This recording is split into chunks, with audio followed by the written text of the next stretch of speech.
నమస్తే, welcome to reality check. ప్రస్తుతం మనతో పాటు ఉన్నారు పొలిటికల్ అనలిస్ట్ కోటేశ్వరరావు గారు. సార్ నమస్తే అండి. నమస్తే సార్, ప్రస్తుతం రేవంత్ రెడ్డి గారు ఎప్పుడు మాట్లాడినా సరే కాస్త ఇబ్బందికరమైన పదాలు ఆయన నోట్లో నుంచి జాలువారుతున్నాయి. కొన్ని మాటలు అయితే అన్పార్లమెంటరీ లాంగ్వేజ్, మనం మాట్లాడుకోవడానికి ఇలా అన్నారు అని చెప్పుకోవడానికి కూడా ఇబ్బందికరమైన మాటలే వస్తూ ఉన్నాయి. ఎక్కువగా మాట్లాడుతున్నారు. సాధారణంగా ఫ్రస్ట్రేషన్లో ఉన్నప్పుడు ఒకటి రెండు మాటలు జారి విడుస్తూ ఉంటారు ఎవరైనా. బట్ రేవంత్ రెడ్డి గారు ఎక్కువగా అవే మాటలు మాట్లాడుతున్నారు. ఏం చెప్తారు?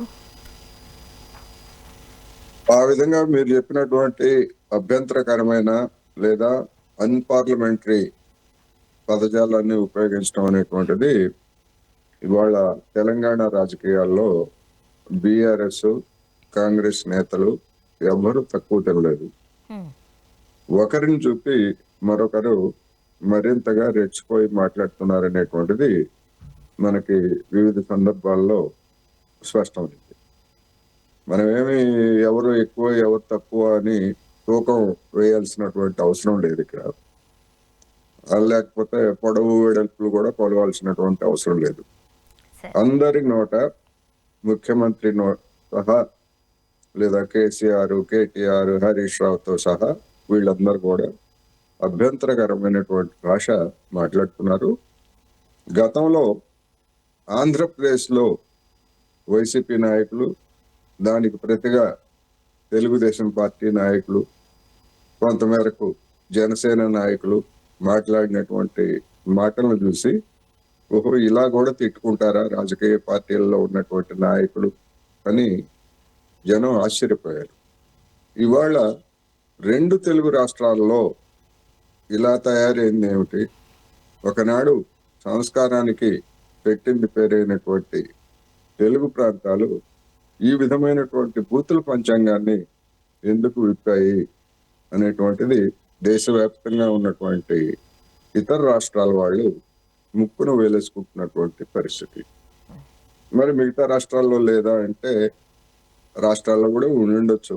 ఎందుకంటే ఒక దగ్గర ప్రారంభమైనటువంటి వైరస్ ఒక ప్రాంతానికే పరిమితం కాదు, అది మొత్తం దేశవ్యాప్తంగా విస్తరిస్తుందని మనం చెప్పుకోవచ్చు. అందుకని ఏ విధంగా చూసినప్పటికీ వాళ్ళు అన్నారు కదా, వాళ్లే ప్రారంభించారు కదా అని కాంగ్రెస్ వాళ్ళు అనుకోవచ్చు. లేదా కాంగ్రెస్ వాళ్ళు ఇంత తీవ్రంగా మాట్లాడతారా, మేము మాట్లాడితే మాత్రం వాళ్ళు తగ్గొచ్చు కదా అని బీఆర్ఎస్ వాళ్ళు సమర్థించుకోవచ్చు. ఎవరైనా కానీ చాలా గర్హనీయమైనటువంటి పదజాలాన్ని ఉపయోగిస్తున్నారు అనేది నా అభిప్రాయం. అంటే సాధారణంగా ముఖ్య నేతలు రోల్ మోడల్స్ ఉంటారు. రాజకీయాలలో ఒకరికి సంబంధించి ఏదైతే వాళ్ళు చేస్తున్న పథకాలు కావచ్చు, అభిప్రాయాలు కావచ్చు, ఖచ్చితంగా నోరెత్తి మాట్లాడాల్సిన అవసరం ఎవరికైనా ఉంటుంది. అది అధికార పార్టీ కావచ్చు, ప్రతిపక్షం కావచ్చు. బట్ ఎలా చెప్తున్నారు, ఎలా మాట్లాడుతున్నారు? ఒక 100 మంది కూడిన ఒక సభ ఉన్నప్పుడు 10 మంది వేలల్లో, లక్షల్లో, కోట్లలో ప్రపంచవ్యాప్తంగా తెలుగువారు ఎక్కడున్నా సరే రాజకీయాలు ఫాలో అవుతున్న వాళ్ళు ఉన్నారు కదా. వాళ్ళందరూ ఈ మాటలు వింటూ ఉంటారు కదా. ఆ ఆలోచన ఎందుకు ఉండట్లేదు ముఖ్య నేతలకు? ముఖ్య నేతలకి ఆలోచన లేదు. ముఖ్య నేతలని ప్రసన్నం చేసుకోవడానికి లేదా వాళ్ళ దగ్గర మెహర్బానీ కోసం మార్కులు కొట్టేయడానికి లేదా పదవులకు ఆశించి కానీ ఇట్లాంటి రకరకాల ఆశలతోటి అనుచరులుగా ఉన్నటువంటి వాళ్ళు కూడా అదే విధమైనటువంటిది లేదా ఇంకా అంతకంటే ఎక్కువ పదజాలాన్ని ఉపయోగిస్తున్నారు. నిన్న రాత్రి ఒక ఛానల్లో నేను కూడా ఆ చర్చలో పాల్గొన్నాను. దానిలో పాల్గొన్నానని చెప్పుకోవడానికి నాకు సిగ్గుగా కూడా ఉంది. యాంకర్ మధ్యలో మొత్తం ప్రోగ్రామ్ ని క్యాన్సిల్ చేశారు. వాళ్ళు కాంగ్రెస్ ను బీఆర్ఎస్ పార్టీల నేతలు తిట్టుకునేటువంటి తిట్లు వినలేక, జనానికి చూపలేక మధ్యలో అభ్యంతరంగా ఒక 20 నిమిషాల తర్వాత ఆపేశారు. ఇటువంటి పరిస్థితిని మనం ఎప్పుడైనా టీవీ ఛానల్స్ లో చూసామంటే ఇటీవలనే చూస్తున్నాం మనం. అంతకుముందు ఒక టీవీ ఛానల్లో బీజేపీ నాయకుడును కాంగ్రెస్ నాయకుడు ఇద్దరు బాహాబాకి దెబ్బలాడుకున్నటువంటి చూసాం.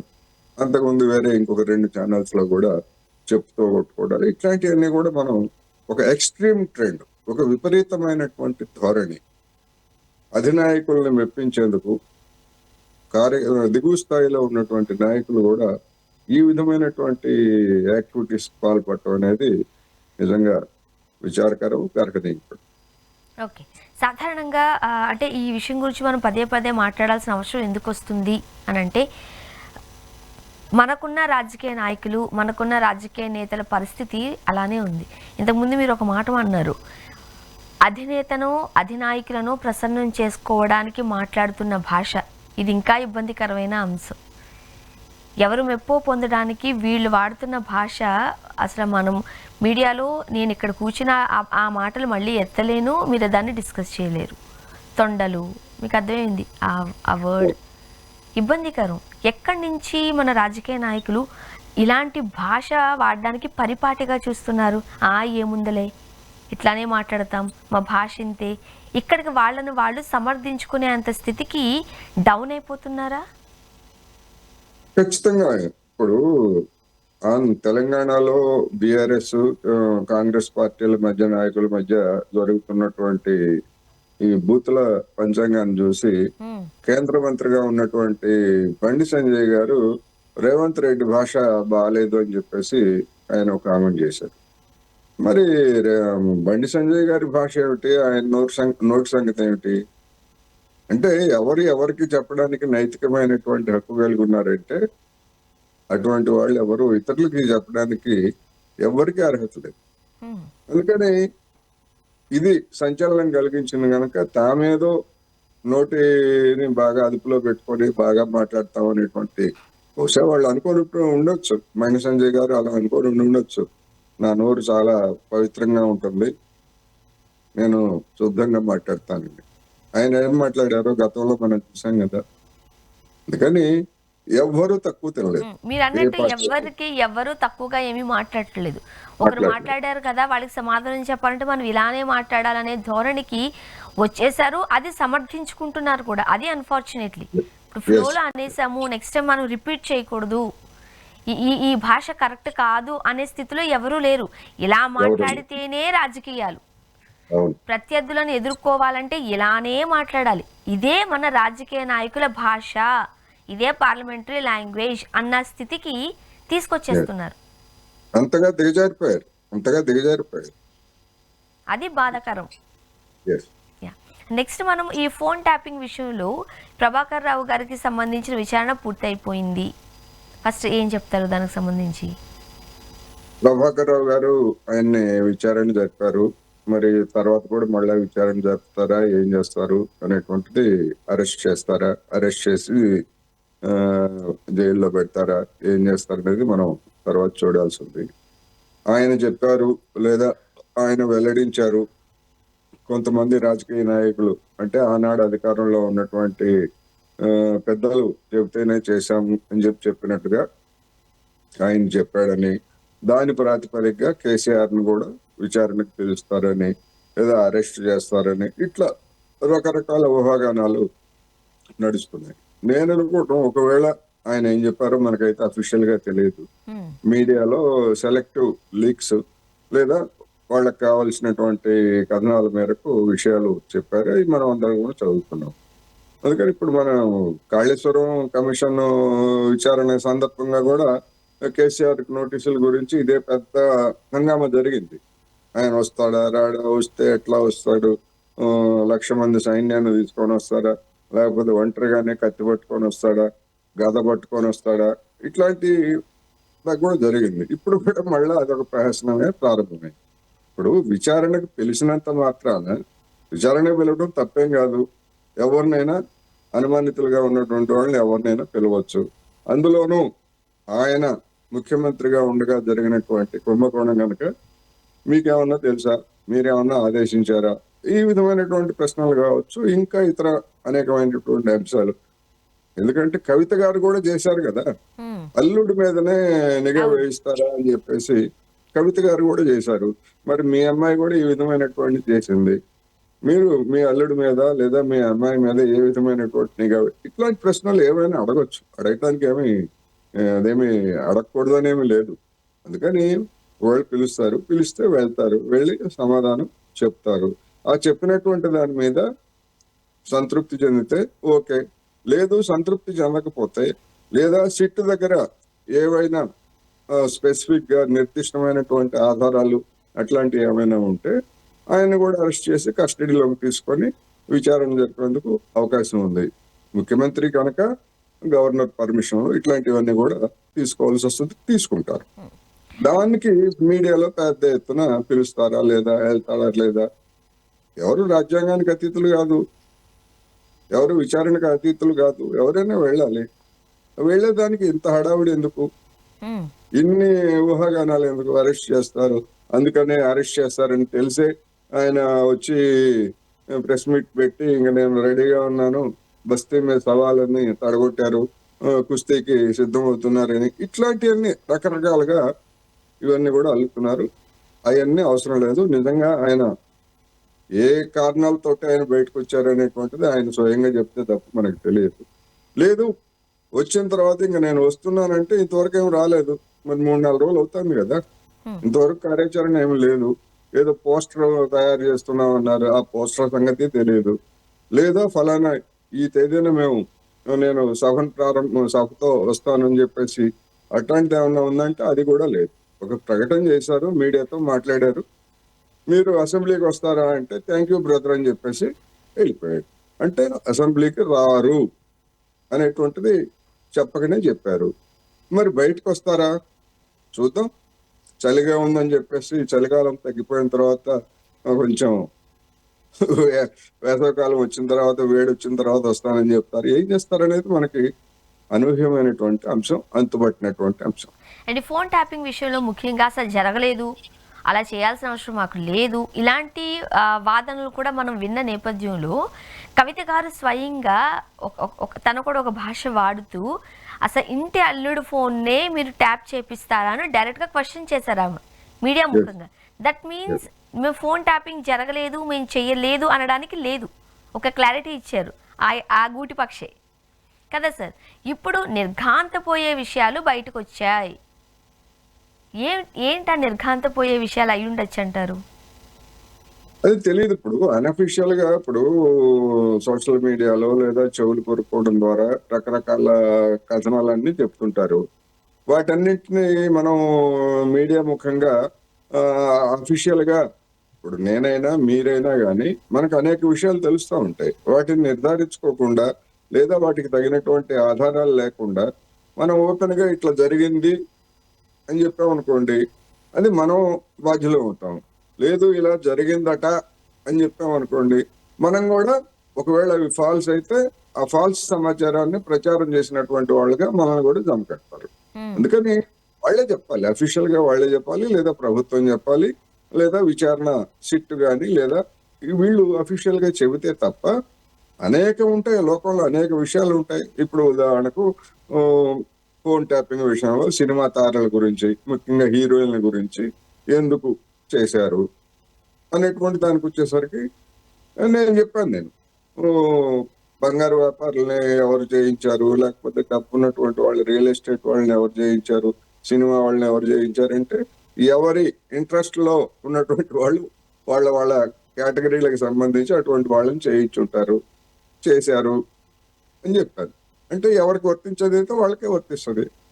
రకరకాలుగా ఎంతవరకు చెప్పగలం తప్ప, ఒక సాధారణమైనటువంటి విషయంగా చెప్పగలం తప్ప ఫలానా మంత్రి లేదా ఫలానా హీరోయిన్ ఇట్లాంటివి చెప్పామనుకోండి, కొండా సురేఖ ఏమైంది? అందుకని మనం కూడా కొన్ని స్వయం నియంత్రణల్ని, కొన్ని సంస్కారాలని పాటించాల్సినటువంటి అవసరం ఉంది. నిర్ధారణ కాని విషయాల్ని మన నోటితోటి మీరు కావచ్చు కానీ నేను కావచ్చు కానీ చెప్పకూడదు అనేది చెప్పదలుచు. అండ్ మరి ముఖ్యంగా బీఆర్ఎస్ ప్రముఖ నేతలకు నోటీసులు అందబోతున్నాయి, అరెస్ట్ కాబోతున్నారు అనేది కూడా గట్టిగానే వినిపిస్తుంది. ఎవరై ఉండొచ్చు అంటారు? ఇప్పటికే ప్రముఖుల పేర్లు మనకు తెలుసు, ఎవరి పేర్లు బయటకు వచ్చాయి? ప్రముఖుల పేర్లు అంటే ఇప్పుడు ఫోన్ ట్యాపింగ్ వ్యవహారానికి వచ్చేసరికి ఎవరు ఆదేశిస్తారు?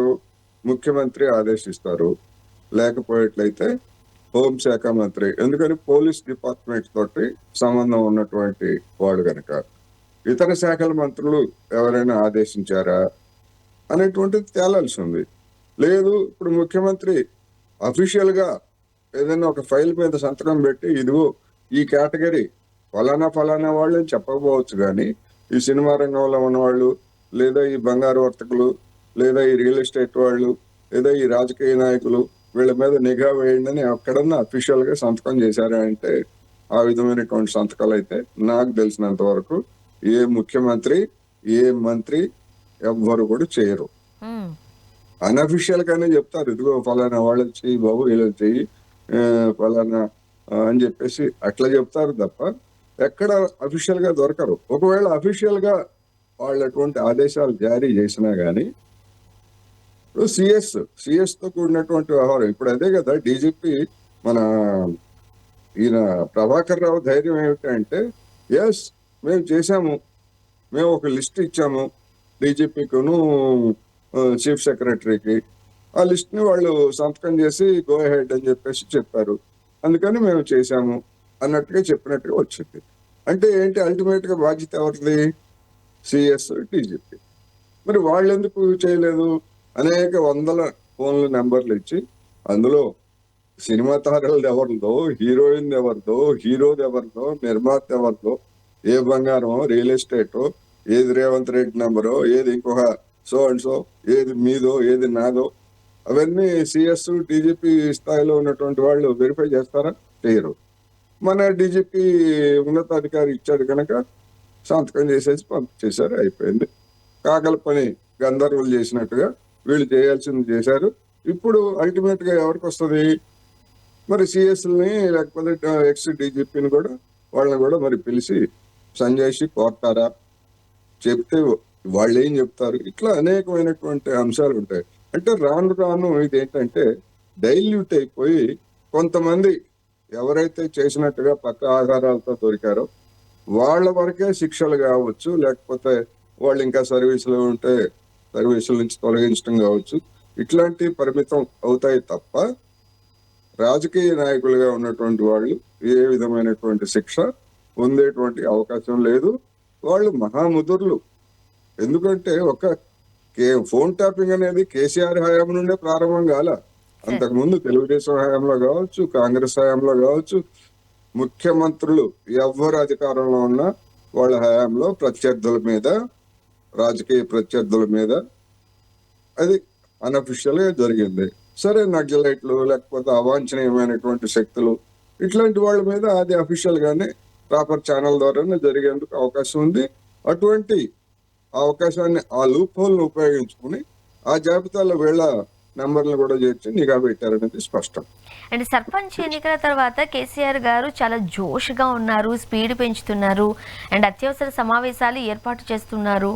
ఇవాళ కూడా మీట్ అవుతున్నారట వార్తల ప్రకారం. ఏమై ఉంటదంటారు? నా అభిప్రాయం ప్రకారం వాళ్ళు ఊహించిన దానికంటే సర్పంచ్ ఎన్నికల్లో ఎక్కువ మంది బీఆర్ఎస్ మద్దతుదారులు గెలిచారు. అంత గెలుపుని ఆ స్థాయిలో అంతమంది ఉంటారని బహుశా వాళ్ళు వాళ్ళు కూడా ఊహించుండరు. అందుకని మంచి జోష్ కార్యకర్తల్లో వచ్చి ఉంటది, నాయకుల్లో కూడా వచ్చి ఉంటది. ఆ జోష్ని కొనసాగించాలి అంటే తర్వాత జరగబోయేటువంటి మండల ఎన్నికలు, ఎంపీటీసీ, జెడ్పీటీసీ ఎన్నికలు ఇవన్నీ కూడా ఉంటాయి కనుక దీన్ని కనుక కొనసాగిస్తే, ఆ టెంపోని కొనసాగిస్తే అక్కడ కూడా మంచి ఫలితాలు వస్తే వాటిని చూపించి రాయబోయేటువంటి అసెంబ్లీ ఎన్నికల్లో మళ్ళా తిరిగి మాదే అధికారం అని చెప్పుకునేందుకు ఒక ప్రాతిపదిక అనేటువంటిది ఉంటుంది. అయితే ఇక్కడ మనం గమనించాల్సింది ఏంటంటే ఇవి పార్టీ రహిత పద్ధతుల్లో జరిగాయి. గ్రామ పంచాయతీల్లో రకరకాల ప్రాధాన్యతలు వ్యక్తులను బట్టి, కులాన్ని బట్టి, చివరికి వీధులను బట్టి కూడా ప్రాధాన్యతలు రకరకాలుగా ఉండేటువంటి అవకాశం ఉంది కనుక ఆ గెలుపు అవన్నీ కూడా నిర్ణయిస్తాయి. కానీ పార్టీ గుర్తుతో జరిగేటువంటి ఎన్నికలకు వచ్చేసరికి ఒక భిన్నమైనటువంటి వాతావరణం వస్తుంది. ఎందుకంటే తిరుగుబాట్లు, ఇప్పుడు కాంగ్రెస్ వాళ్ళు చెప్తున్నట్టుగా స్వతంత్రులుగా గెలిచినటువంటి ఒక 700 మందిలో తిరుగుబాటుదారులు వాళ్ళే 700 మంది ఉన్నారని చెప్తున్నారు కదా. రేపు పార్టీ గుర్తులు పెట్టినప్పుడు అటువంటి తిరుగుబాటుదారులకి అవకాశం ఉండదు. అందుకని అసలైనటువంటి బలం, ఏ పార్టీకి ఎంత బలం అనేటువంటిది, ఏ పార్టీ ఓటింగ్ శాతం ఎంత అనేటువంటిది వాటిల్లో మాత్రమే తెలుస్తుంది. అదేవిధంగా మున్సిపల్ పట్టణాల్లో అయితే మున్సిపల్ కార్పొరేషన్ ఎన్నికల్లో పట్టణాల్లో కూడా తెలుస్తుంది. అందుకని నిజమైనటువంటి బలం ఎప్పుడు తెలుస్తుంది అంటే అవి కూడా ఎక్కువ కాలం ఉండవు. నేను అనుకోవటం ఈ కోర్టు హైకోర్టులో ఉంది కనుక 42% సంబంధించినటువంటి అంశాలు తేలిన తర్వాత అవి కూడా ఎక్కువ రోజులు సాగేటువంటి అవకాశం లేదు. ఒక నెల 2 నెలలు అంటే బడ్జెట్ సమావేశాలు నాటికి అవి కూడా తేలిపోయే అవకాశం ఉంది. అప్పుడు వాటికి కూడా వెళ్తారు. లేకపోయేట్లయితే అధికార పక్షానికి ఇబ్బందులు తలెత్తాయి. అందుకని మనం అప్పుడు దాకా వెయిట్ చేయడం తప్ప మరొకటి లేదు. అండ్ మరి ముఖ్యంగా ఇప్పుడు కేసీఆర్ గారి ఈ భేటీలో కేటీఆర్ గారు, హరీష్ రావు గారు, అంటే మాజీ మంత్రులు ఎవరైతే ముఖ్య నేతలు ఉన్నారో వీళ్ళందరూ సమావేశం అవుతున్నారు. అంటే బీఆర్ఎస్ మళ్ళీ పుంజుకోవడానికి గట్టి ప్రయత్నాలే చేస్తుంది. ఏమై ఉంటది, ఏం జరిగే అవకాశాలు ఉన్నాయంటారు? ప్రతి పార్టీ కూడా కమ్యూనిస్ట్ పార్టీలు కావచ్చు, కాంగ్రెస్ కావచ్చు, బీజేపీ కావచ్చు 2 నెలలకో 3 నెలలకో 4 నెలలకో సమావేశమై రాష్ట్ర కమిటీలు సమీక్షలు చేసుకుంటే కార్యక్రమాలు నిర్వహించుకుంటాయి. ఇప్పుడు కేసీఆర్ నేను బయటకు వస్తాను, ఇక తోలు ఒలుస్తాను అనే పద్ధతుల్లో మాట్లాడారు కనుక మరి అట్లాంటి కార్యక్రమాలకు ఏమైనా మళ్ళా ప్లాన్ చేయడానికి ఈ విధమైనటువంటి సమీక్ష సమావేశాలు ఏమన్నా పెట్టుకున్నారా? పెట్టుకుంటే వాళ్ళు ఓపెన్ గానే చెప్తారు సమావేశాల తర్వాత. చెప్పినప్పుడు వాటి మంచి చెడ్ల గురించి మనం అప్పుడు కామెంట్ చేయగలం తప్ప ముందుగానే ఇందుకే పెట్టుకున్నారు లేకపోతే మరొక దానికి పెట్టుకున్నారు ఇలాంటి ఊహాగానాల వల్ల మన క్రెడిబిలిటీని మనం దెబ్బతీసుకోవాల్సినటువంటి అవసరం లేదు. అందుకని నిర్దిష్టంగానే మనం ఆ అంశాలు వచ్చినప్పుడు మాట్లాడుకోవచ్చు. అండ్ తెలంగాణలో రైతుల కష్టాలు మళ్ళీ తెరపైన చూస్తూనే ఉన్నాం. యూరియా కొరత ఉంది. అంటే ప్రభుత్వం ఏం చేస్తారు? ఎందుకు రైతులని ఎలాగైనా సరే ఒక చిన్న చూపుగానే చూస్తున్నారు ఇప్పటికీ? యూరియాకి సంబంధించి కేంద్ర ప్రభుత్వం అనుసరించినటువంటి విధానం కారణంగానే యూరియా కొరత అనేటువంటిది ఏర్పడింది. యూరియా ఉత్పత్తి లేదా పంపిణీ అనేటువంటిది పూర్తిగా కేంద్ర ప్రభుత్వం అంశం తప్ప రాష్ట్రాలకి ఎలాంటి సంబంధం లేదు. రాష్ట్రాల బాధ్యత ఎంత అంటే ఖరీఫ్ సీజన్లో లేదా రబీ సీజన్లో మాకు ఇంత అవసరం ఉంటుంది అని చెప్పేసి కేంద్ర ప్రభుత్వానికి ఇండెంట్ పెడితే దాని ప్రకారం వాళ్ళు పంపించాలి. అయితే ప్రతి రాష్ట్రం 2 ఇంజన్ల పాలనలో ఉన్నటువంటి ఆంధ్రప్రదేశ్ కావచ్చు, లేదా మధ్యప్రదేశ్ కావచ్చు, లేదా ఉత్తరప్రదేశ్ కావచ్చు, ఇట్లాంటి రాష్ట్రాల్లో కూడా మొన్న ఖరీఫ్ సీజన్లో ఏ విధమైనటువంటి యూరియా కొరత ఏర్పడిందో మనం చూసాం. ఇప్పుడు మళ్ళా రబీ సీజన్ ప్రారంభం అవుతా ఉంది. ఈ రబీ సీజన్ లో తెలంగాణ ప్రభుత్వం ఏంటంటే కొత్త నినాదం ఎత్తుకుంది. యాప్ ద్వారా మేము యూరియా పంపిణీ చేస్తామని చెప్పేసి చెప్తా ఉంది. మీరు యాప్ ద్వారా పంపిణీ చేస్తారా, యాప్ లేకుండా పంపిణీ చేస్తారా? సమస్య అది కాదు. రైతాంగానికి అవసరమైన మొత్తంలో మీరు పంపిణీ చేస్తారా లేదా అనేదే గీట్రై. అందుకని తుమ్మల నాగేశ్వరరావు గారు ఎప్పుడు చెప్పినా యాప్ గురించి చెప్తున్నారు తప్ప ఇదిగో ఈ రబీ సీజన్లో తెలంగాణకి ఇంత యూరియా అవసరం ఉన్నది, మన దగ్గర ఇన్ని నిల్వలు ఉన్నాయి, కేంద్ర ప్రభుత్వము పలానా తేదీ నాటికి ఇంతంత పంపించడానికి సిద్ధం చేస్తా ఉంది. ఆ విషయాలు కదా చెప్పాల్సింది. ఆ విధమైనటువంటి స్పష్టమైనటువంటి ప్రకటన ఇంతవరకు రాలేదు. యాప్ గురించి చెప్తున్నారు. యాప్ను ఎందుకు తీసుకొచ్చారు? నా అభిప్రాయం ప్రకారం యాప్ను ఎందుకు తీసుకొచ్చారు అంటే క్యూ లైన్లు, చెప్పుల లైన్లు ఇవన్నీ కూడా రైతులు పెట్టి వీధుల్లో ఉంటే అవన్నీ కూడా ప్రభుత్వానికి ఇబ్బందికరంగా మారుతాయి. మీడియాకి అవి సంచలనంగా మారుతాయి, ఫోటోలు, వీడియోలు ఇవన్నీ. అటువంటి పరిస్థితుల్లో ఇబ్బందికరంగా ఉంటుంది కనుక వాటిని అవాయిడ్ చేయడానికి మీరు క్యూ లైన్లో ఉన్నా, చెప్పులు పెట్టినా, ఇంకోటి చెప్పినా మీకేమి రాదు, మీరు యాప్ల ద్వారానే పొందాలి అని కనుక చెప్తే అటువంటి లైన్లు ఉండవు. మరి యాప్ ఎంతమందికి ఉంటుంది? ఆ యాప్లో ఉన్నటువంటి ఫోన్లు ఏ రైతు దగ్గర ఉన్నాయి? ఒకవేళ ఉన్నా కానీ యాప్ ద్వారా నాకు 10 బస్తాలు కావాలంటే ఇంకొకళ్ళు 20 బస్తాలు కావాలంటారు, ఇచ్చేస్తారా? ఏ ప్రాతిపదికన ఇస్తారు? ఆ యాప్లో ఏ రైతుకి ఎంత పొలం ఉంది, ఆ పొలానికి యూరియా అవసరం ఎంత ఉంది, ఇటువంటి ఏమన్నా ఉన్నాయా? మనకైతే తెలియదు. తెలియనప్పుడు యాప్ ద్వారా ఇస్తాము అని అంటే ఎట్లా ఇస్తారు? అందుకని అది కూడా చూద్దాం. ఇప్పుడు ఇంకా సీజన్ ఇప్పుడే ప్రారంభం కాబోతుంది కాబట్టి చూడాలి ఏం చేస్తారు, ఏర్పాటు చేశారు ఏమిటనేటువంటిది అది కూడా చూడాలి. చూద్దాం సార్ ఏం జరగబోతుంది. థ్యాంక్ యూ సో మచ్ అండి, మీ అభిప్రాయాలు పంచుకున్నారు. Thank you. ఇది వాళ్ళ రియాలిటీ చెక్. Stay tuned.